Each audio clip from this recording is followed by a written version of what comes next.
सो randomly मैं YouTube में search कर रहा था कि 150 सीसी सेगमेंट बाइक्स में सबसे बेटर कौन सी है फ्रॉम यामाहा। जैसे हमारे साथ यामाहा में आ जाती है यामाहा R15, यामाहा FZS और यहाँ पर MT15 आती है, प्लस यहाँ पर आपको FZX जो है वो भी अवेलेबल होते हुए मिल जाती है। लेकिन कहीं पर भी कोई भी वीडियो नहीं दिखी कि सबसे बेटर बाइक कौन सी है और किन लोगों को कौन सी बाइक लेनी चाहिए। सो आज है मेरे साथ यामाहा R15 के सारे ही बाइक। सबसे पहले यहाँ पे कंप्लीट R15 की जो लाइनअप है वो आप देख सकते हैं। ये R15 V4 है, ये है R15M, यहाँ पर आपको R15S जो है वो मिल जाती है, और ये भी R15M की जो V4 वेरिएंट है वो मिल जाती है, और यहाँ पर आपको FZS मिलती है और यहाँ पर आपको MT15 मिल जाती है। अब यहाँ पर सबसे बड़ा कन्फ्यूजन होता है, तीन मेजर बाइक्स हैं 150 सी सेगमेंट के अंदर में, MT15, FZS और यामाहा R15। तो यहाँ पर आपके लिए बेटर कौन सी होने वाली है? तो सबसे पहले अगर हम बात कर ले, सबसे पहली चॉइस आ जाती है R15, जो एक्सपेंसिव है लेकिन यहाँ पर आपको एग्रेसिव लुक, फुल फेयरिंग, एक स्पोर्टी लुक जो है वो प्रोवाइड करके देने वाली है। वहीं पर अगर हम FZS के बारे में बात कर ले तो यहाँ पर आपको एक इकोनॉमिक बाइक मिलती है जो बेटर माइलेज देती है, लुक्स भी आपको डिसेंट मिल जाते हैं और पावर भी आपको ओवरऑल थोड़ा कम मिलता है, लेकिन डिसेंट पावर फिगर्स निकाल के दे देते हैं जो सिटी के लिए सफिशिएंट है। बाकी MT5 जो है वो एक्जैक्टली यामाहा R15 ही है, बस यहाँ पर आपको एक नेकेड स्ट्रीट फाइटर लुक मिलता है जो ज़्यादा आई कैची आपको लगने वाली है, देखने में काफ़ी ज़्यादा ज़बरदस्त लगती है। अब इन तीनों में बात करने से पहले मैं आपको बता दूं, यहाँ पर आपको R15 में कुछ इतने वेरिएंट्स मिल जाते हैं, R15M, R15S और R15 V4 जो सबसे एंड में लगी हुई है।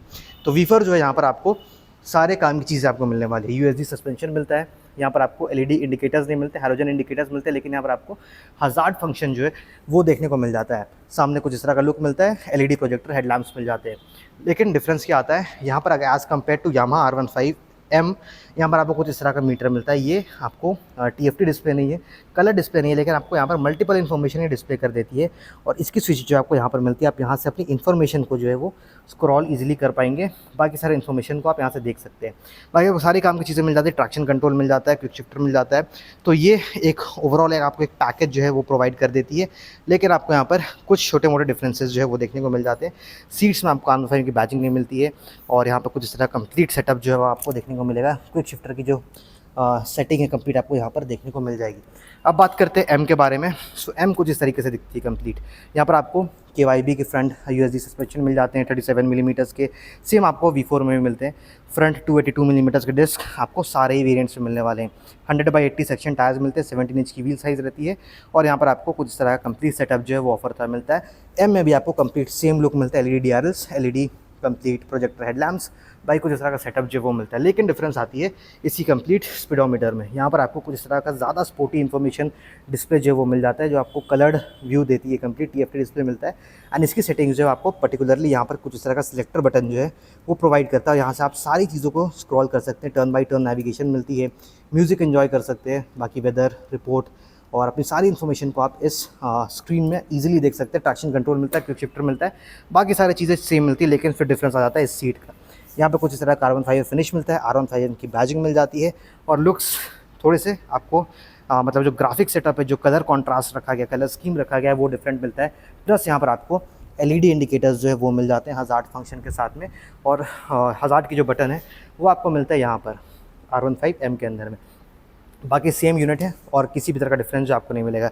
अब आती है यामाहा R15S। तो यहाँ पर आपको सबसे बड़ी डिफरेंस मिल जाती है, यहाँ पर आपको टेलीस्कोपिक सस्पेंशन मिलता है। बाकी वेरिएंट्स में आपको UG सस्पेंशन मिल रहे थे, लेकिन यहाँ पर आपको टेलीस्कोपिक सस्पेंशन मिलता है, और डिज़ाइन जो है वो आपको पुराना V3 वाला जो डिज़ाइन है वो मिलता है। मतलब LED रिफ्लेक्टर हेडलैम्प्स मिलते हैं, साइड में आपको DRLs जो हैं, जो पायलट लैम्प्स आप कह सकते हैं, उसको उस तरह का लुक मिलता है। सामने में कुछ इस तरह लुक जो है वो मिलता है, जो देखने में बेहतर लगती है, अच्छी दिखती है। बस यहाँ पर आपको टेलीस्कोपिक सस्पेंशन मिलते हैं, हैलोजन इंडिकेटर्स मिलते हैं, और इसमें आपको हज़ार्ड का जो फंक्शन है आई थिंक वो आपको नहीं दिया गया है। यहाँ पे किसी भी तरह का हज़ार्ड फंक्शन जो है आपको देखने को नहीं मिलेगा, और मीटर जो है वो आपको मिलती है सेम FZS या MT15 वाली रिवर्स नेगेटिव डिस्प्ले, जो ज़्यादा इन्फॉर्मेशन आपको नहीं देने वाली है। आपको सिलेक्शन बटन मिलता है, यहाँ से आप ट्रिप F, टाइम, अपनी trip 1, trip 2, average, fuel economy, सारी चीज़ों को देख सकते हैं। बाकी गियर इंडिकेशन, RPM मीटर और स्पीडोमीटर और फ्यूल गेज आपको शो करने वाली है। क्लिप ऑन हैंडल बार सब में मिल जाता है, बस डिफरेंस आता है उसका सीट्स में आपको डिफरेंस मिल जाती है R15S के अंदर में। यहाँ पर आपको कंप्लीट कनेक्टिंग सीट्स मिल जाती है। और अगर हम एग्जॉस्ट के बारे में बात करें, एस में कुछ इस तरह का एग्जॉस्ट आपको मिलता है, वहीं पे जो एम है वो आपको यहाँ पर कुछ इस तरह की फिनिश के साथ एग्जॉस्ट जो है प्रोवाइड करती है। बाकी सेम एग्जैक्टली सेटअप रखा गया है, लेकिन यहाँ पर आपको जो वो इन्फॉर्मेशन जो है वो ब्लूटूथ टेक्नोलॉजी जो है वो नहीं मिलती है, क्विक शिफ्टर नहीं मिलता है आपको इसके अंदर में, आपको कंप्लीट जो हज़ार इंडिकेटर्स है वो नहीं मिलते। बाकी एज सच बाकी सारी चीज़ आपको मिल जाती है, ट्रैक्शन कंट्रोल मिल जाता है, लेकिन क्विक शिफ्टर आपको नहीं मिलने वाला है इन द R15S। अब बात करते हैं अबाउट दीज 3 बाइक्स। जो मेन टॉपिक है वो मैं आपको एक एडिशनल इन्फॉर्मेशन दे दिया था कि आपको भी पता चल जाए कि कौन कौन सी बाइक्स आती है और क्या क्या डिफरेंसेस आपको देखने को मिलते हैं। अब ये है मेजर 3 बाइक्स जो सबसे ज़्यादा सेल होते हैं in the 150cc segment, R15 V4, आपकी FZS और यहाँ पर आपको MT15। तो FZS के अंदर में आप हाइब्रिड वेरिएंट भी आ गई जो अपडेटेड आ गई है, जब आपको बेटर माइलेज मिलता है, एक बेटर डिस्प्ले जो है वो मिल जाता है। सो फिलहाल अभी यहाँ पर FZS में कुछ इस तरह का डिस्प्ले आपको मिलता है जो सेम आपको MT15 में भी देखने को मिलता है। यहाँ पर कुछ ज़्यादा इन्फॉर्मेशन डिस्प्ले नहीं करते, लेकिन अगर आप हाइब्रिड वेरिएंट लेते हैं तो वहाँ पर आपको TFT डिस्प्ले मिलती है, जहाँ पर आपको टर्न बाई टर्न नेविगेशन मिलता है, कॉल SMS अलर्ट्स, म्यूज़िक, सारी चीज़ों को आप इन्जॉय कर सकते हैं। अब सबसे पहले फ्रंट से बात करते हैं डिफरेंसेस के बारे में। तो यहाँ पर आपको R15 में जो है USD सस्पेंशन मिलता है और MT15 में भी USD सस्पेंशन मिलता है, लेकिन FZS में आपको टेलीस्कोपिक सस्पेंशन जो है वो मिल जाता है। डुअल चैनल ABS मिलता है R15 में, MT15 के अंदर में भी, लेकिन FZS के अंदर में आपको सिंगल चैनल ABS मिलता है, लेकिन ट्रैक्शन कंट्रोल आपको मिल जाता है। बाकी आपको फ्रंट डिस्क साइज़ 282 मिलीमीटर्स का है, यहाँ पर आपको भी सेम मिलता है, मतलब तीनों बाइक्स में फ्रंट डिस्क साइज़ 282 मिलीमीटर्स का मिलता है और रियर डिस्क साइज़ जो है आपको 220 मिलीमीटर्स का मिल जाता है। यहाँ पर आपको FZS के अंदर में LED इंडिकेटर्स तो मिलते हैं, लेकिन आपको हज़ार्ड फंक्शन जो है वो देखने को नहीं मिलने वाले हैं। MT15 और R15 के अंदर में आपको जो कंप्लीट सेटअप है हज़ार इंडिकेटर्स का वो मिल जाता है। ये टॉप वेरिएंट, यहाँ आपको कार्बन फाइबर फिनिश मिलती है, fake carbon fibre, LED DRLs, LED projector headlamps. बाकी फ्रंट मडगार्ड काफ़ी ज़्यादा स्टडी है एंड तीनों बाइक्स में सबसे ज़्यादा स्टडी आपको R15 का मडगार्ड जो है वो लगने वाला है। बाकी गोल्डन USD सस्पेंशन जो है वो मिल जाते हैं। यहाँ पर आपको कुछ इस तरह के सस्पेंशन मिलते हैं, LED DRLs मिलते हैं, LED रिफ्लेक्टर बेस्ड आपको सेटअप मिलता है इसके अंदर में। यहाँ पर आपको प्रोजेक्टर मिल रहा था, यहाँ पर आपको रिफ्लेक्टर मिल जाएगा। और अगर हम MT15 के बारे में बात करें तो यहाँ पर आपको एक डीमनाइज टाइप लुक दिखती है जो रोड प्रेजेंस और ज़्यादा एग्रेसिव बना देती है, देखने में आई कैची है काफ़ी ज़्यादा। और यहाँ पर भी आपको प्रोजेक्टर LED सेटअप जो वो मिल जाता है और इसकी मडगार्ड भी आपको अच्छी लगने वाली है। नंबर प्लेट सेक्शन एरिया यहाँ मिलता है, FZ में यहाँ मिलता है और R15 में भी यहाँ मिलता है। R15 एक कम्प्लीटली फुल फेड बाइक जो आपको ज़्यादा स्पोर्टी फील देने वाली है, चलाने में मज़ा आता है। अगर आपको स्पोर्टी एंड एग्रेसिव राइडिंग करना है तो ये बाइक आपके लिए बनी है। अगर आपको सिटी में ट्रैवल करना है, बेहतर माइलेज चाहिए, ऑफिस डेली कम्यूटर चाहिए, ऑफिस जाना है, कॉलेज जाना है, लुक्स भी आपको अच्छे चाहिए, पावर डिसेंट भी मिल जाए तो काम चल जाएगा, तो ये बाइक आपके लिए बनी है, जहाँ पर आपको बेटर माइलेज मिलेगा। प्लस अगर आप इसके हाइब्रिड वेरिएंट लेते हैं तो वहाँ पर तो आपको और भी बढ़िया 60 km की जो माइलेज है वो मिल जाती है, लेकिन यहाँ पर आपको सिंगल चैनल ABS मिल जाता है। अब यहाँ पर बात कर लेते हैं मीटर के बारे में, तो शुरू करते हैं from the MT15। Normal metre आपको मिलता है, ये मैंने आपको ऑलरेडी दिखा दिया, कोई डिफरेंस नहीं है। FZS में भी आपको सेम मीटर मिलता है, कोई डिफरेंस नहीं है। वेराज अगर R15M लेते हैं आप तो कुछ इस तरह का डिस्प्ले मिलता है जो देखने में काफ़ी ज़्यादा एग्रेसिव लगती है। अब यहाँ पर आपको R15 में मिलता है ये क्लिप ऑन हैंडल बार जो आपको एक कंप्लीट स्पोर्टी फील देती है। वाइल राइडिंग थोड़ा सा आप झुक कर चलाते हैं तो आपको ज़्यादा स्पोर्टी फील होने वाला है। यहाँ पर आपको स्ट्रेट हैंडल बार मिलता है तो आपकी अपराइट पोजिशनिंग रहती है जिसमें आपको बैक में पेन नहीं होने वाला है, तो यहाँ पर आपको अपराइट डिज़ाइन जो है वो मिल जाता है। साइड से MT15 को जिस तरीके से दिखती है, रेड जो एक्सेंट्स का यूज़ किया गया है काफ़ी बेहतर लगता है MT15 के अंदर में भी, प्लस R15 के अंदर में भी कुछ एक्सेंट्स जो है वो यूज़ किए गए जैसे अलॉयज़ में। सिमिलरली आपको FZS में भी देखने को मिलता है, लेकिन MT15 पे जो कलर कॉन्ट्रास्ट है वो ज़्यादा आई कैची आपको रोड में लगने वाली है। अब यहाँ पे फ्यूल टैंक कैपेसिटी में डिफरेंस आ जाता है। R15 में आपको मिल जाता है 11 लीटर्स का फ्यूल टैंक, MT15 में मिलता है आपको 10 लीटर्स का और यहाँ पर आपको FZS में मिलता है 13 लीटर्स का। तो मैक्सिमम फ्यूल टैंक कैपेसिटी जो है वो आपको मिलती है इन द FZS, सबसे कम आपको मिलने वाली है इन द MT15 और R15 बीच में स्टैंड करती है। बाकी आपको साइड स्टैंड मिलता है R15 के अंदर में, FZS में आपको साइड स्टैंड प्लस आपको मेन स्टैंड जो है वो मिल जाता है और R15 के MT15 के अंदर में आपको सिर्फ सिंगल स्टैंड जो है वो मिल जाता है। साइड प्रोफाइलिंग को जिस तरीके से कंप्लीट कनेक्टिंग सीट मिलती है इन MT15 एंड इन FZS, वहीं पे जो R15 है वहाँ पर आपको कंप्लीट स्प्लिट सीट्स जो है वो मिलने वाली है। यहाँ पे यामाहा की 3D एम्बलम मिलती है, R15M की 3D एम्बलम मिलती है, काफ़ी अच्छा फिट एंड फिनिशिंग मिलता है। FZS में 3D एम्बलम मिलती है, वर्जन 4 की बैजिंग मिल जाती है और सिमिलरली आपको यहाँ पर कुछ इस तरह से MT में देखने को मिल जाता है। पीछे 220 mm का डिस्क साइज़ मिलता है तीनों ही बाइक्स के अंदर में, इसमें किसी भी तरह का डिफरेंस जो है वो आपको देखने को नहीं मिलेगा। बाकी आ जाते हैं नेक्स्ट डिफरेंस की ओर में। सो नेक्स्ट डिफरेंस आता है फ्रॉम द टेल सेक्शन। तो यहाँ पर आपको टेल डिज़ाइन जो है वो चेंज रखी गई है। यहाँ पर आपको कुछ तरह का टेल डिज़ाइन मिलता है इन द MT15 और थोड़ा सा सिमिलर लगने वाला है FZ का भी आपको, लेकिन ज़्यादा सिमिलर नहीं, डिज़ाइन अलग है, बस थोड़ा सा जो लेआउट है वो आपको सिमिलर देखने में मिल जाता है। बाकी साड़ी गार्ड मिलता है, टायर अगर मिलते हैं, ओपन चेस्ट पॉकेट कवर मिल जाता है। रियर में आपको मोनोशॉक सस्पेंशन मिलता है जो येलो कलर कॉन्ट्रास्ट में मिलता है, और जो पीछे का जो हैंडल ग्रिप्स हैं वो आपको स्प्लिट स्टाइल में मिल जाते हैं। वेराज आपको FZS में कंप्लीट कनेक्टिंग मिलते हैं, और R15 में जो है वो आपको इंटीग्रेटेड मिलते हैं विद द फेयरिंग। तो आपको इन्हीं चीज़ों को पकड़ कर बैठना होगा, और ऐसे यहाँ पर आपको किसी भी तरह का सपोर्ट जो एक्स्ट्रा नहीं प्रोवाइड किया जाता है, जिसके टूटने के चांसेस आपको ज़्यादा मिलने वाले हैं। और R15 की बैक प्रोफाइल कुछ इस तरह की मिल जाती है। रिफ्लेक्टर्स मिलते हैं, नंबर प्लेट एरिया सेक्शन मिलता है, LED नंबर प्लेट लाइट्स मिल जाते हैं, टेल लैम्प कुछ इस तरह का मिलता है, टायर हगर, साड़ी गार्ड, फुट जो पेग्स हैं वो आपको कुछ इस तरह के मिल जाते हैं। बाकी रियर जो आपको डिस्क साइज़ है वो भी 220 mm की यहाँ पे मिलने वाली है। सो यहाँ पे बड़े बड़े डिफरेंसेस जो है वो आपको इतनी चीज़ों में मिलने वाले हैं। बाकी इंजन की जो परफॉर्मेंस है, जो पावर फिगर्स है, उसमें आपको डिफरेंसेस जो हैं वो देखने को मिल जाएंगे।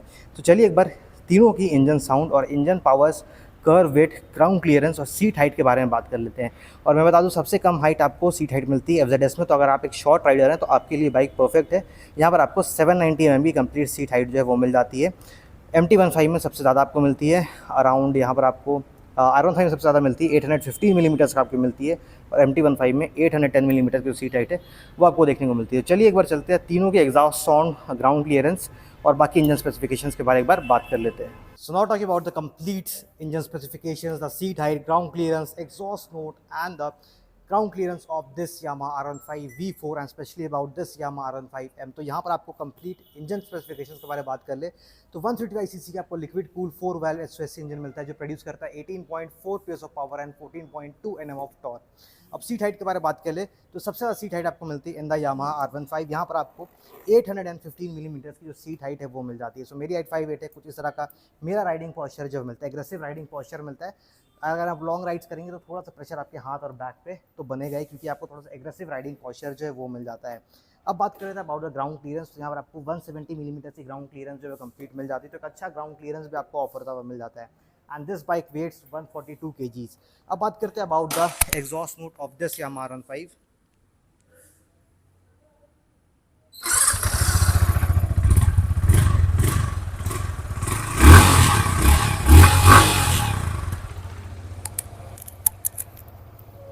सो कुछ इस तरह का एग्जॉस्ट नोट मिलता है विथ Yamaha R15 एंड ये सूटेबल है फॉर राइडर्स जो एग्रेसिव स्टैंस चाहते हैं, जो स्पोर्टी फील चाहते हैं, फुल फेयर्ड बाइक चाहते हैं, उनके लिए बेस्ट चॉइस होने वाली है। यहाँ पर भी आपको 6 स्पीड ट्रांसमिशन जो है, जो मतलब 6 गियर्स जो हैं वो देखने को मिलते हैं विद दिस Yamaha R15।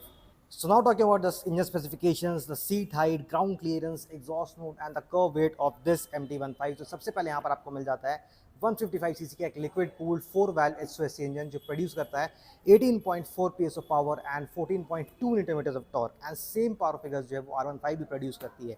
अब बात कर लेते हैं अबाउट द सीट हाइट, तो यहाँ पर आपको मिलता है complete 810 millimetre of seat height. कुछ इस तरह का राइडिंग पॉस्चर जो है वो बनता है वाइल्ड राइडिंग। मेरी हाइट 5'8" के राउंड है, मेरी राइडिंग पॉस्चर जो कुछ इस तरीके से बनती है, पैर जो कम्प्लीटली फ्लैट हो जाते हैं ऑन द फ्लोर। एंड यहाँ पर आपको ग्राउंड क्लियरेंस जो मिलती है वो है around 165 to 170 millimetre and this bike weighs 141 kgs। अब बात कर लेते हैं about the exhaust note of this MT15।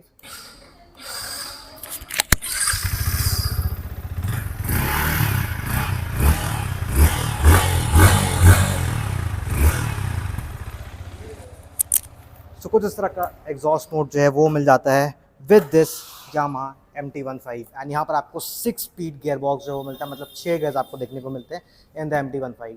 So now talking about the engine specifications, the curve weight, ground clearance, exhaust note and the seat height of this Yamaha FZS। तो यहाँ पर आपको सबसे पहले मिलती है 149 सीसी की एक एयर कूल्ड इंजन, और ये 2 वाल्व इंजन जो है आपको मिल जाती है। वेराज जो आपको MT15 एंड R15 वहाँ आपको लिक्विड कूल इंजन जो है वो मिल जाती है। सो यहाँ पर अगर हम पावर फिगर्स के बारे में बात कर ले तो ये प्रोड्यूस करती है 12.2 PS of power and 13.3 Nm of torque. Seat height के बारे में बात करें तो यहाँ पर आपको कंप्लीट मिल जाती है 790 मिलीमीटर की सीट हाइट। तो अगर आप एक शॉर्ट राइडर है तो ये बाइक आपके लिए काफ़ी इजी टू हैंडल है, आप इसमें इजीली कंफर्टेबली एडजस्ट हो सकते हैं, इसको इजीली राइड भी कर सकते हैं। अब बात कर लेते हैं अबाउट द ग्राउंड क्लियरेंस, तो यहाँ पर आपको 165 मिलीमीटर की कंप्लीट ग्राउंड क्लियरेंस मिलती है और 790 mm का सीट हाइट मिलता है। कर्व वेट है इसकी around 137 kgs। And talking about the exhaust note of this Yamaha FZS।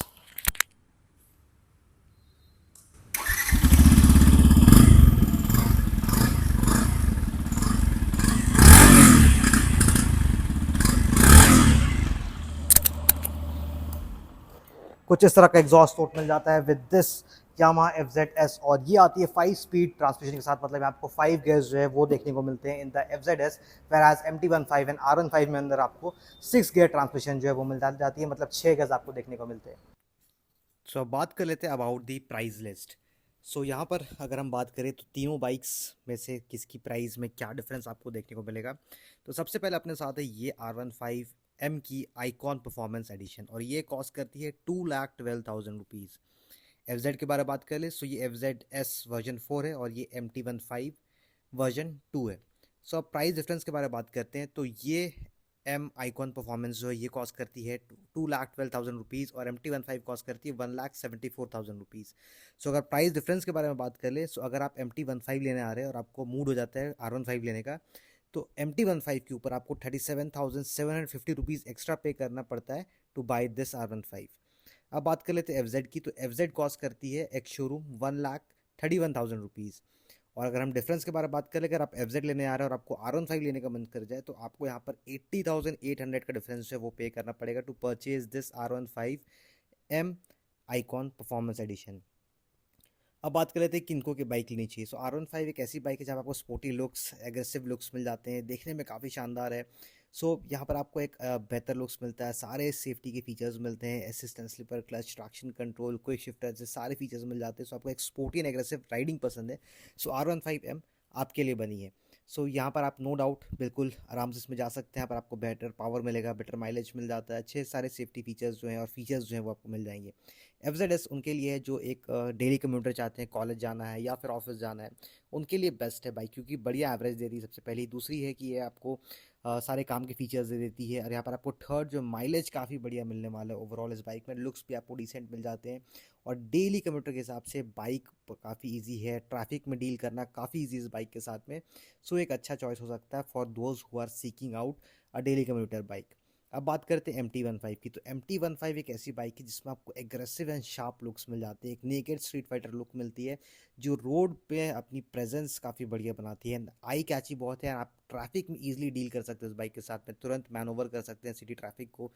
Light weight bike है, इजीली आप इसे हैंडल कर सकते हैं, अच्छा पावर मिल जाता है, एक कंप्लीट नेकेड लुक जो है वो मिल जाता है, एंड ओवरऑल सारे फीचर्स जो है वो आपको देखने को मिल जाते हैं इन दिस MT15।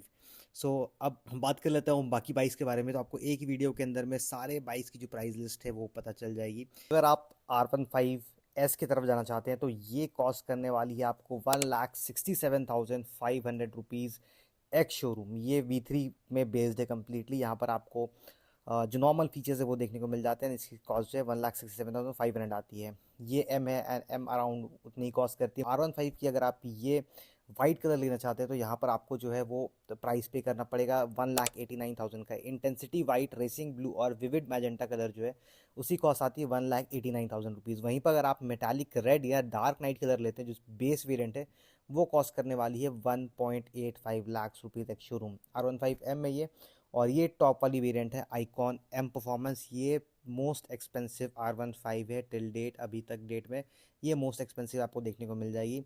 लुक्स में आपको आप देख सकते हैं चेंज, यहाँ पे डिज़ाइन पैटर्न चेंज किया गया, आई मीन जो कलर कॉन्ट्रास्ट चेंज रखा गया है। सो ये थी complete walk around review of these bike and complete comparison. If you found this video informative, like comment subscribe करना ना भूलें। मिलता हूँ जल्द और एक नई फ्रेश वीडियो के साथ। Till then, ride safe, ride hard, always wear protective gears. This is Varun. जय हिंद।